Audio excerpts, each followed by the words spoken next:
Bentornati sul canale dalla Fara e da Fuz. Innanzitutto mi scuso per l'audio perché sono più lontano dal solito dalla videocamera e perché alle mie spalle sentirete il traffico. Non sono ovviamente nel nostro piccolo villaggio in ricostruzione, sono nella sede associativa dove la scorsa primavera abbiamo abbattuto dei noci morti in piedi per anzianità e che tenteremo ora di utilizzare per le scandole del tetto della Grubnaus Slava.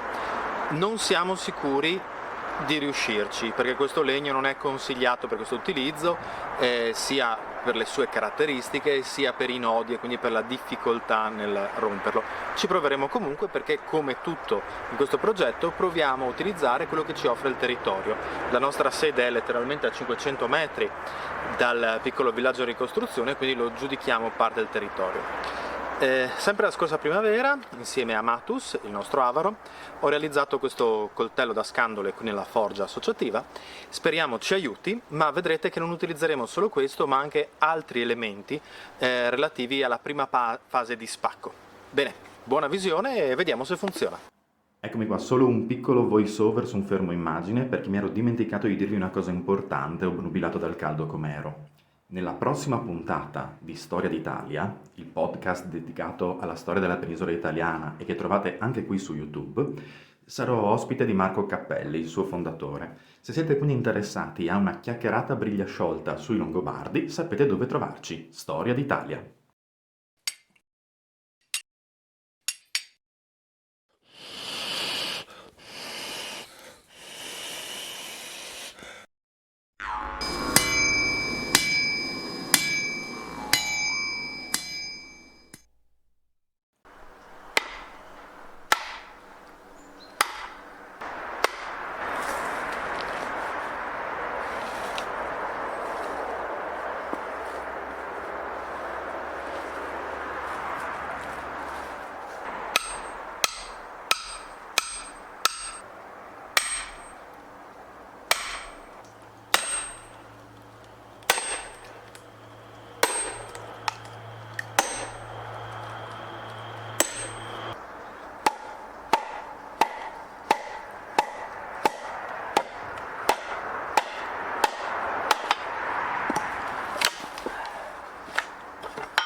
Ecco, qui potete vedere cosa intendevamo per il problema dei nodi.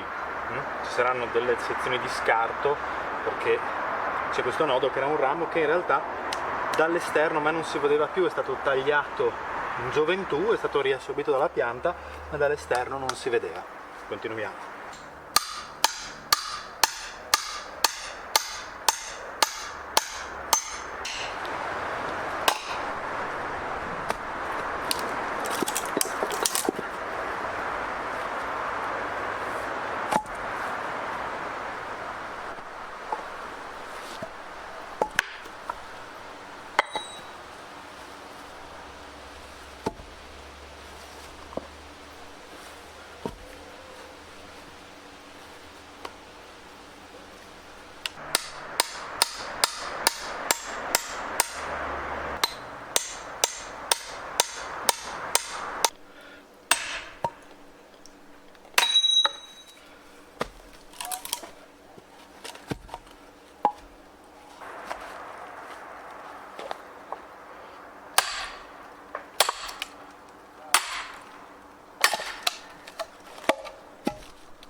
Eccomi qua, ho lavorato circa, penso mezz'oretta, 40 minuti e il tronco che avete visto all'inizio è stato ridotto in 16 schegge di spessori differenti purtroppo, perché appunto la presenza dei nodi rende meno regolare lo spacco, ma avrete visto che quando i nodi non sono presenti lo spacco è molto pulito, ad esempio in questo caso. Ora ovviamente queste tavole, che nella parte più larga misurano 4 dita, 3 dita, non vanno bene ancora per essere delle scandole. Vedremo se da questa fase in poi potremo usare il coltello da scandolo, seppure ho sbagliato qualcosa nella sua forgiatura, nel profilo, e quindi continueremo a usare l'ascia. Sicuramente mi sposterò però in un angolo all'ombra, perché è comunque agosto e fa caldissimo.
Allora, eccoci qua.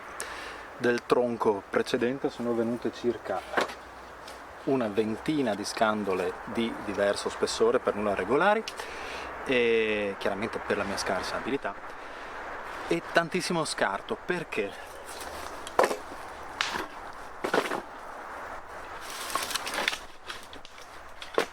Perché all'interno del tronco, invisibile dall'esterno, c'era una vecchia potatura, e questo ha ovviamente mosso tutte le fibre dell'intero tronchetto, e non permettendo quindi uno spacco pulito. Quindi in realtà circa un terzo abbondante del tronco verrà usato per fare fuoco. Bene, primo esperimento, vedremo come andranno i prossimi. Mandi!